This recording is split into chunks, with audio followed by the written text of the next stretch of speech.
맑아야 되고 또 비우고 맑아야 되는데 비가 한 보름 쭉 내리다가 그 다음에 비가 뭐 한 달간 내리다가 그 다음에 비가 안 오는 게 뭐 몇 달 가다 이런 식으로 하는 게 지금 그 적도하고 그러니까 북극하고 온도 편차가 적으면 이런 일이 발생을 한대요. 왜 그러냐면 이게 편차가 있어야 기류가 발생하면서 왔다 갔다 바람이 왔다 갔다 하잖아요. 그러면은 이게 기후가 안 변하게 되면 어떻게 되느냐?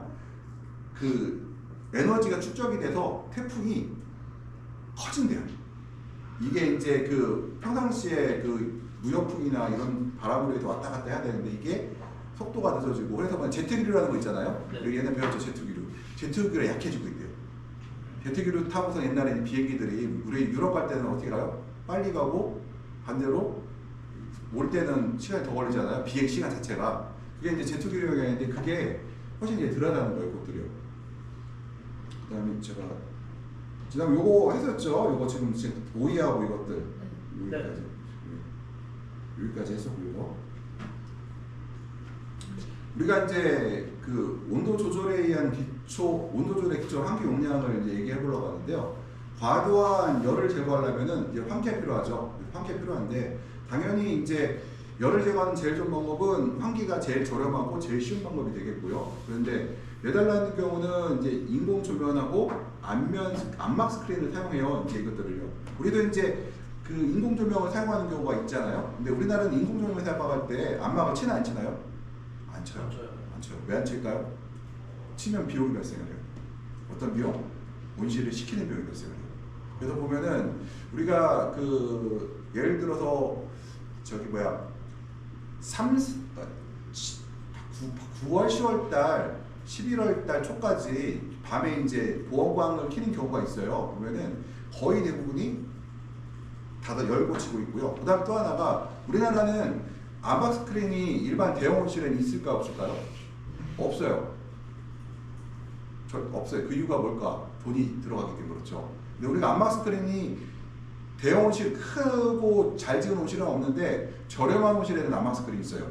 그 안막 스크린이 뭐예요? 제가 계속 말씀드렸죠. 우리가 흔히 볼 수 있는 안막 스크린들 제일 많이 보는 것들 보온달걀 같은 안막이죠. 걔는 광위를 하나도 못 나오거든요. 그러니까 안막을 치는 순간 내부 광량이 한낮에도 50W 이하로 떨어지니까 걔 실질적으로 안막 스크린을 보시면 돼요. 근데 이 안막 스크린을 치게 되면은 이제 빛이 밖으로 빠져나가지 않으니까 대신에 열이 안에 갇힌 현상이 발생을 해요.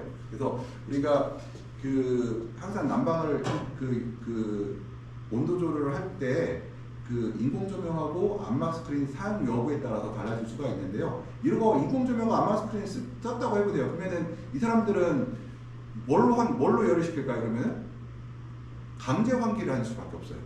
안막으로 딱 쳐버리면은 공기가 우리가 빠져나갈 수가 없잖아요. 그러니까 안막을 치고 나면은 바로 강제로 이제 기계식 환기를 할 수밖에 없는데 우리나라는 그렇지 않죠. 쳐놓고 문 열어버리죠. 왜요? 왜냐? 이제 비용이 발생하니까. 그러면 우리가 이제 또 하나가 수직팬에 관련 얘기를 하려고요.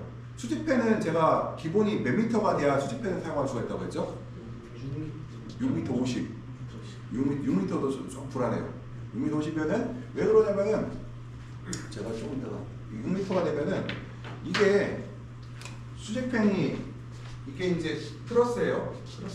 트러스에다가 이렇게 걸면은 이렇게 걸 거 아니에요, 이렇게요. 그러면은 여기서부터 여기까지가 거리가 1m 50은 나와야 되는데 식물이 이렇게 있어요. 여기서 현장점에서 여기 1m 50 나와야 되는데 이게 붙어버리면은 이게 있어서 바람이 불게 되면은 만약에 이 칩고가 낮아버리면 어떻게 해야 돼요? 밑으로 내려야 되잖아요.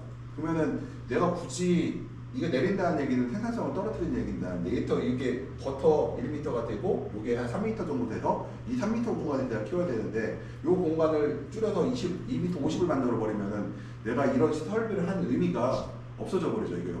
그리고 이 수직팬 설치가 가장 큰 이유가 뭘까요, 우리가? 현재 수직팬이 이제 앞으로 이제 우리나라에서 유행하게 될 거예요. 칩고가 높아짐에 따라서. 저도 이번에 온실 지을 때 6m 50을 주고 있거든요. 수직팬을 달라고. 왜 6m 50을 짓게 되면은 수직팬을 이제 가장 큰 목적이 우리가 보광등을 쓰는 사람들은 보광등 주변에서 발생하는 열을 근권까지 밀어내려고 그래요. 지금 같은 경우 상황에서는 보광등을 수직팬이 없는 경우에서는 보광등을 써도 예를 들어서 내가 지금 예를 들어서 11월 초인데 8시, 저녁 8시, 9시 정도면은 그렇게 추운 시기는 아니에요. 뭐 영하 5도 10도 안 떨어져요. 뭐 0도, 뭐 2도, 3도, 뭐 끼키야 0도고 보통 4, 5도 정도 될 거예요. 그러면은 내가 난방을 조금만, 그러니까 난방을 그러면 내가 시간당 그러니까 순간 광량을 뭐 1000kW를 넣을 필요가 없어요. 900kW 넣을 필요가 없어요. 뭐 3, 400kW만 넣어도 충분하단 말이에요. 그럼에도 불구하고 보강등을 설치해 놓고 나서 근권이 약해질까봐, 근권의 온도가 아래쪽으로 낮을까봐 보일러를 돌리거든요, 살짝요. 근데 보강등 용량이 얼마라고 했어요? 보통 1렌타 기준으로 했을 때? 그때 한번 설명했었는데요. 보통 900kW에서 한 700kW 정도가 우리 권장사항이라고 했었거든요. 그러면은 900에서 700kW라는 얘기는 사실은 보강등만 갖고도 열량은 사실은 충분했다는 얘기예요, 이것들요. 실제 그 열을 사용할 수가 있다고 하면. 그러면은 내가 수직팬이 있다고 하면 어떻게 돼요? 열을 갖다가 밑으로 공급할 수가 있겠죠. 바람을 밑으로 불어갖고 아래의 근권의 온도를 높일 수가 있는데 또 하나가 그렇게 되면은 내가 강제 팬기팬을 좀 덜 돌려도 되겠죠, 이것들요. 그래서 우리가 수직팬을 사용할 때 뭐냐면은 램프의 열을 작물의 캐노피에 공급하고 수직팬을 사용해서 난방을 절약하고 작물의 수직 온도 분포를 일정하는데 도움이 된다. 우리가 수직팬에서 이제 또 장점이 뭐냐면은 내가 이제 보강등이 없어요. 보강등이 없는 경우에 어떤 장점이 있을까요? 공기는 위가 따뜻해요, 아래가 따뜻해요? 아래가 따뜻하죠. 일단 수직팬이 보강등이 없다는 가정에서는. 그러면 위에 또 공기는 위가 습하죠. 무조건 습해요. 왜냐면은 우리가 이제 이 커튼이 한 장이 있다는 얘기는 커튼이 하나 있어요. 여기 커튼이 있다고 시벌이 커튼이 있어요. 그러면은 여기가 절대 습도가 여기가 AH가 만약 20g이라고 하면은 여기는 10g, 여기는 5g 이렇게 됐단 말이에요. 그러면은 이 편차에 빠져나가는데 여기가 제일 낮고 여기가 왜냐면 여기 빠져나가니까 계속 낮고 여기가 높고 높은 게 계속 올라가고요. 그러면 여기서 또 높아진 게 나가버리고 그리고 여기가 온도가 제일 높잖아요. 온도가 높다는 얘기는 바로 증산을 더 많이 한다는 얘기거든요. 그러면 여기가 공기가 건조한 공기가 돼요. 그러면은 이 수직팬을 이용해서 밑으로 내려보내면은 어떤 일이 발생하느냐? 상대적으로 아래 습한 공기가 건조해지고 위에 건조한 공기가 습해짐으로써 우리가 원하는 얻을 수가 있죠, 이것들이요. 그래서 수직팬이 굉장히 도움이 된다고 하는데 굉장히 요새 수직팬으로 가고 있는데 수직팬의 최대 단점은 축구 높이를 높여야 된다는 게 최대 단점이에요. 이게 50cm 이상 높여야 되고 수직팬에도 두 종류가 있어요. 수직팬이 커튼과 커튼을 연결해주는 커튼이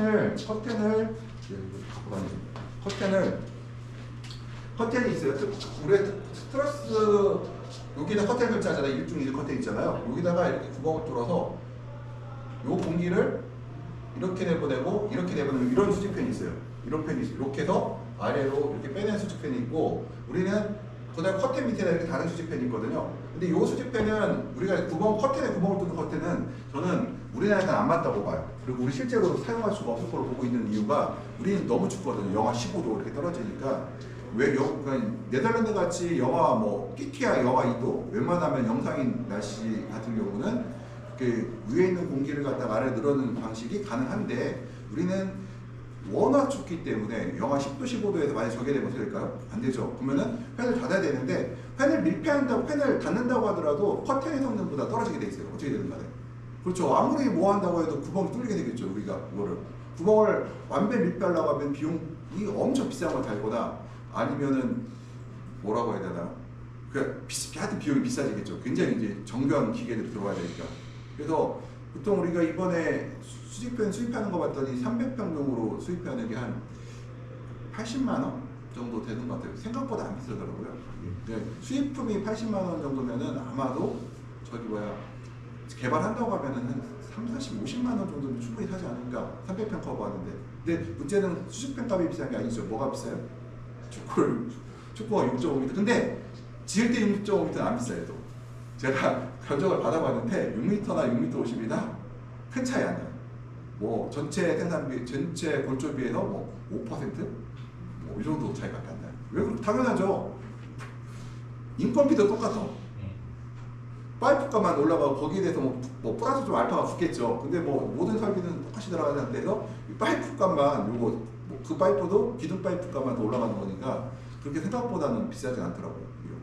그 대신에 춥고 6.5m로 가면은 약간의 난방비 상승 3, 4% 정도의 난방비 상승은 감내해야 되는데 만약에 LED를 쓰는 사람 같으면은 오히려 난방비가 적게 줄 수도 있죠. 이렇게 되면. 그래서 여러 가지 고민을 해봐야 돼요. 수직팬이라는 것은 일단 그래서 우리가 200 마이크로몰이라고 돼 있잖아요. 200 마이크로몰, 200 마이크로몰, 200 마이크로몰이라고 하면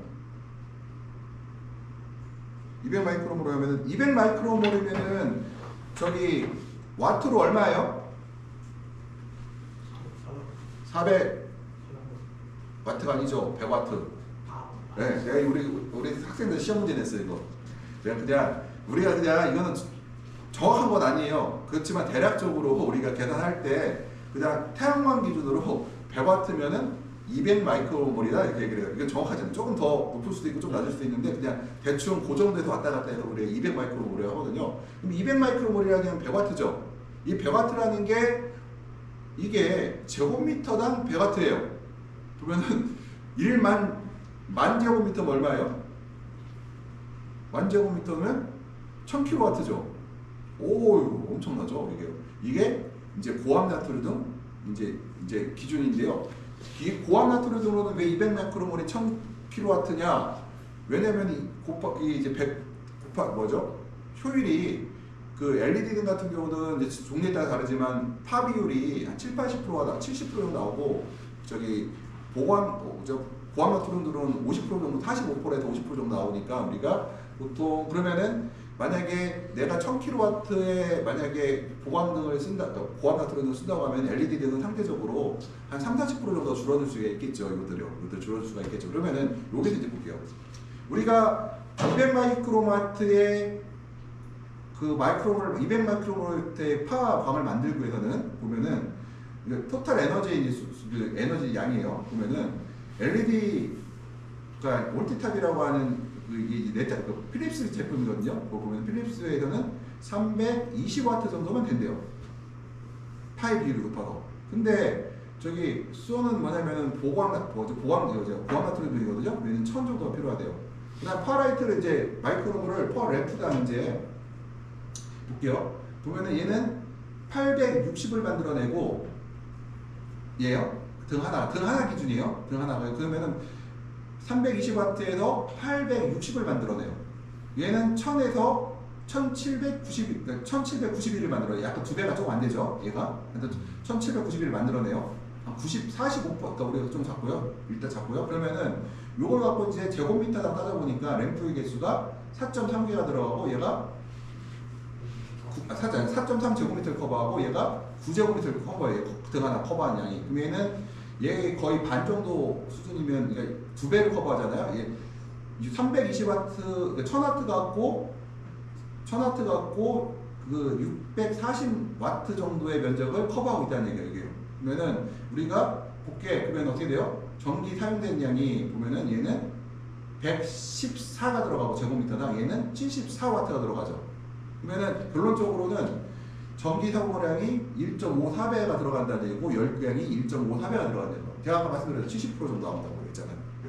LED 등하고 그 고압 나트륨하고 차이가 뭐냐 그러면은 LED 등이 파의 비율이 높다는 거. 그리고 그 대신에 중요한 게 하나 있죠. 경제성은 제가 볼 때는 아직까지 없는 걸로 보여요.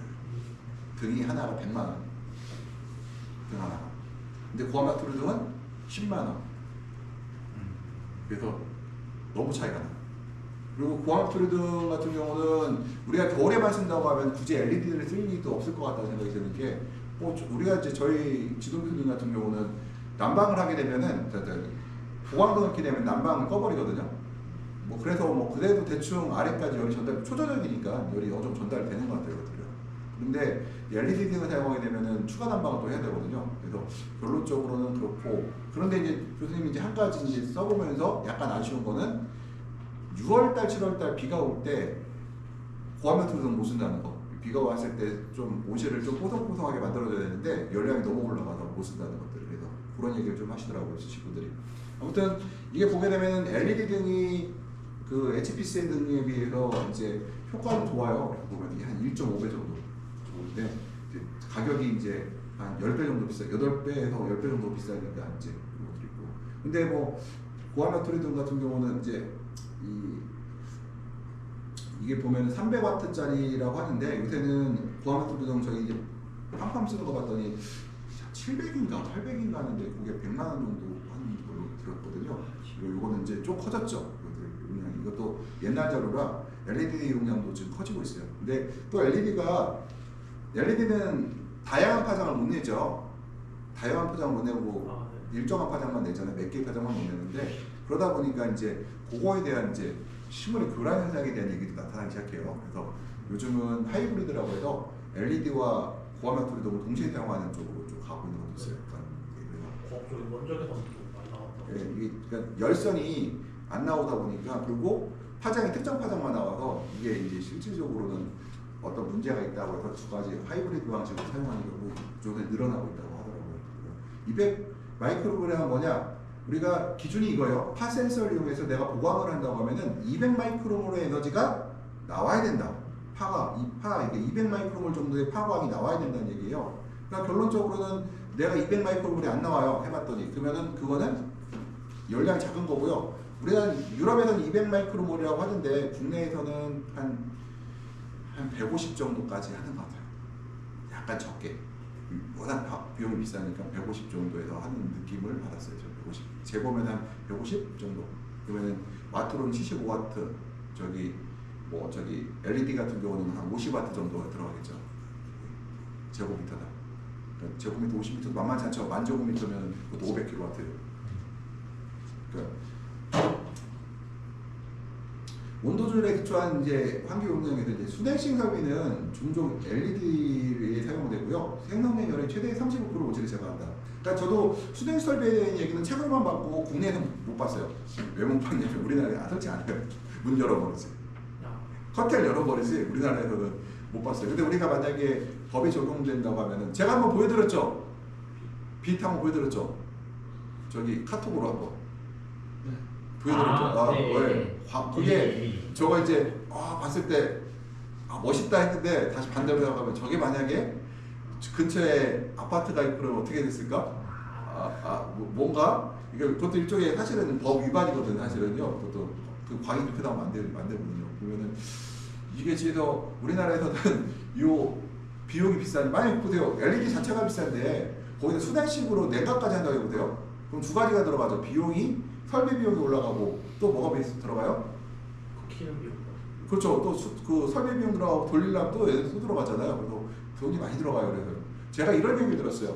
제가 아시는 분이 온실 건설업을 하는데 그래도 우리나라에서 한 5위 안에 들어가는 그 왔다 갔다 하는 업체 사장님이시거든요. 근데 호주에서 공사를 하는데 우리나라에서 이제 공사 딱 내역을 뽑아갖고 거기 가면은 우리나라 15억이 줬어. 그러면 거기 한 20억 계속 갔단 말이에요. 근데 완전 적자래요. 왜 적자요? 호주에서 짓는데 왜 적자일까요? 법이 엄청 까들어와서 뭐 하나 올라가면 사람이 만약에 지붕 올라가잖아요. 그럼 어떡하냐면은 우리는 그냥 올라갔는데 지게차, 사다리차 불러갖고 뭐 하고 그걸 하는데 그냥 사다리차 가는 것도 아니래요. 사다리차가 오기 전에 그 집안이 괜찮은가를 검사를 하고 사다리차가 오고 검사하라고 하는데 이게 엄청 딜레이 된대. 이게 비용도 비싼데 이게 딜레이가 엄청 된대요. 이것들이요. 그러다 보니까 그리고 주말에 일 절대로 못하고 토요일날 일하려고 하면은 그 주정부에 신고를 해야 된대요. 엄청 까다롭대요. 그것들이요.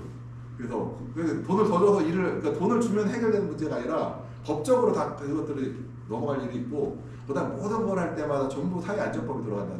다 그걸 누가 와서 뭘 검사해 점검하고 사업 다행히 들어가야 돼서 띵제이 딜레이 된다고 하더라고요. 근데 그게 맞는 것 같아요. 그러니까 사람이 안 죽죠. 사람이 안 죽는데 그래서 우리나라에서도 마찬가지로 그럼 언제까지 가능할 것인가 그게 저는 이제 다시 언제까지 가능할 것인가. 지금 산업안전법 우리 적용됐잖아요. 이제 올해 연말부터 이제 뭐 된다고 뭐 확실하게 뭐 된다고 하는데 이제 그게 문제가 사람이 죽는 게 문제가 아니라 그 과정을 지키는 것들. 예를 볼게요. 우리 같은 경우는 사다리차 불렀어. 그럼 어떻게 해요? 야 내일 쓰니까 와서 뭐 높이가 20m니까 사다리 그것 좀 보내주세요 하면은 그 아침에 와가지고 작업하죠. 근데 그게 아니라 호주에서는 먼저 사다리 업체가 와서 집안 다 검사하고 집안이 안 되면 뭐 보강하고 그러고 와서 해야 된다는 거예요. 이것들. 그러면은 전날 출장비 받아야죠. 또 이거 엄청 이게 비용 들고 그러니까 사다리차가 넘어갈 일은 없겠죠. 왜? 그런 거에 대한 그러니까 이게 사다리차가 넘어갈 일이 많지는 않지만 혹시라도 넘어갈까봐 그런 거 한다고 그러더라고요. 야 이게 그게 괜히 외국 우리나라 건물을 싸게 빠르게 짓는 게 아니구나. 그다음 요즘에 아파트가 옛날보다 건설이 늦어진다는 거 아세요? 인건비가 올라간 게 있는데 인건비 단가도 올라갔지만 또 늘어난 게 있대요. 이게 늘어났대요. 공정이 늘어났대요. 그러니까 기간이 늘어났대요. 그런 거대요. 산업안전법 이런 것들이 그렇다는 거예요. 내가 이게 선진국으로 가는 단계구나. 호주나 이제 사람을 중시하는. 그래서 제가 이제 그 건설업을 하시는 분이니까 그런 얘기를 하시더라고요. 이게 사람은 안 죽겠더라. 그렇게 얘기를 하시더라고요. 사다리차 넘어갈 일도 없고. 아무튼 우리나라 그러면은 그러니까 초등시설비는 네덜란드 사람들이나 유럽의 사람들이 이거를 왜 했겠어요? 법으로 하라고 하니까 했겠죠. 이거 안 하면은 큰일 나니까 안 했겠죠. 그 다음에 우리가 팬에 의한 열 배출량은 공기의 엔탈피 곱하기 팬의 환기 용량인데요. 여기서 엔탈피를 얘기를 할 때 이제 한번 여쭤볼게요. 내가 온실의 온도가 30도예요. 여기서 온실의 온도가 30도인데 물이 하나도 없어요. 엔탈피가 얼마예요? 30kJ이죠. 1kg의 물이 1kg의 공기가 30kJ의 에너지를 갖고 있는 거죠. 그리고 만약에 물이 들어있다고 하면은 이제 30kJ 플러스 알파의 엔탈피가 일어나겠죠. 이것들이요. 그래서 요 엔탈피를 갖고 얘기를 할 때 우리가 혐열과 자멸의 합을 밖으로 빼내는 것들인데 여기서 제일 중요하게 보는 게 바로 온도보다는 수증기의 양을 굉장히 많이 본다는 거죠. 수증기의 양. 그래서 근본적으로는 우리가 수증기가 외부에 많다고 하면은 제어가 안 된다고 볼 수가 있고 수증기가 외부에 많다고 하면 적다고 하면 우리가 제어가 비교적 굉장히 잘 된다고 볼 수가 있다.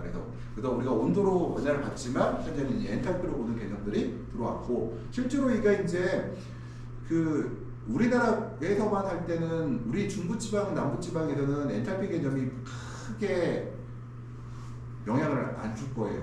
왜냐면 왜 안 주냐면은 우리는 5월 초에 적심이 들어가서 거의 5월 중순에 적심이 들어가서 거의 6월 말 7월 초에 사업이 종료가 되죠. 그래서 근데 저희는 컨설턴트를 제가 컨설팅을 아직 본업을 한다고 해도 한 5, 6월, 6월 달 되면은 안 갈 것 같아요. 그다음부터는 그냥 커튼 저는 이제 6월 달 되면 적심 치고 마지막 과일에 500원짜리 많이 했으면은 커튼 다 쳐놓고 커튼 절대로 열지 마세요. 그 다음에 이파리 아래 딱 위에 한 3장 내려놓고 가려주세요. 그러고 나서 물만 그 배지 안 마르게만 관리하세요 하고 끝낼 것 같아요. 왜냐면 할 게 없거든. 더 이상 환경 관리할 게 없어요. 왜냐? 일단은 외부의 습도가 높고 광이 많기 때문에 이때는 제어가 안 되는 시기고 그리고 나무도 제어를 할 필요가 없어요. 이게 완전히 종료가 되는 때라. 그러면 근데 이거 언제 필요하냐면은 우리 이제 강원도나 경기도 북부 지역 같은 경우는 지금 이 시기에 그러니까 5, 6월, 4, 5월에 적식을 해서 끌고 가는 분들이 있는데 재밌는 게 있어요. 이분들이 두 가지 선택을 해요. 하나는 6월 달에 그러니까 3월 달 심어서 6월 달에 5, 6화방을 수확하고 종료를 하고 다시 심는 거예요. 첫 번째. 두 번째, 5, 6화방에서 적심을 치고 잎을 따서 내린 다음에 겨수를 빼서 다시 올려요. 결론은 어차피 수확을 종료하는 거죠. 적심 치고 세수를 받는다는 얘기는 한 3주 정도를 쉰다는 얘기니까 최소 2주에서 3주 정도를 쉰다는 얘기니까 다시 심는다는 얘기죠. 이분들은 왜 그렇게 할까? 이것들을 외부의 습도가 높기 때문에 우리가 환기 제어, 온실 제어를 할 수가 없어요. 그러니까 어때요? 아무것도 할 수 없고 우리가 작물을 관리할 수가 없죠. 그러니까 작물을 일단은 잠을 재우거나 아니면은 여기까지 적심 치고 나서 그다음부터 우리가 영향을 받을 게 없으니까 그때는 이미 끝난 상태예요. 그렇게 가거나 둘 중 하나 택하는 거죠. 그 적심치고 내린 게 젖소를 받는 거랑 예. 새로 파종하는 거랑 성능 차이가 있는 거. 새로 파종한 그러니까 기술의 차이죠. 적심치고 내리면은 두 가지가 있어요. 하늘의 뜻과 나의 능력이 있어야 돼요. 하늘의 뜻이 없으면 안 돼요. 나의 능력. 아무리 그래도 얘가 애도 영향을 받거든요. 쉬는 것뿐이지 이미 그래도 영향을 받아. 새로 심는 거하고 게임이 안 돼요. 왜냐면은 얘네가 그 시기에 수확을 하거든요. 얘도 다 영향을 줘요. 영향을 새로 만들어지는 과일이면 주지만 그래도 영향을 준단 말이에요. 그래서 만약에 비가 막 한 20일씩 내리고 그럼에도 불구하고 밤의 온도는 24도 올라갔다. 그건 내가 어떻게 할 수 없는 상황 조건이에요. 그거는. 분양값 내는 게 안전하네요.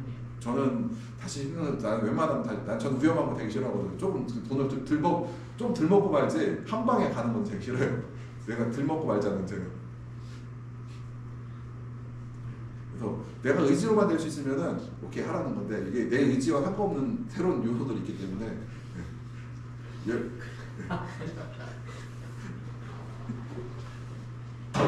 이해가 되시죠? 그다음에 우리가 이제 공개 엔탈피는 현열과 자멸의 합이라고 하고, 그러니까 외부 습도가 높으면 할 수가 없다는 거예요. 결론적으로는 이게. 왜냐면은 현열과 자멸의 합이니까 공개 엔탈피가 내부 엔탈피가 높아도 외부도 높아버리면은 우리가 할 수가 있는 방법이 우리가 취할 수 있는 방법이 없거든요. 그다음에 낮은 온도에서 외부 공기 아래치가 중요한 역할을 하고, 그래서 이 아까 얘기를 했던 거예요. 높은 온도를 수용함으로써 환기율을 추산할 수 있을까? 여기서 이제 바로 플랜트 엠파워먼트에서의 문제가 여기서 발생을 해요.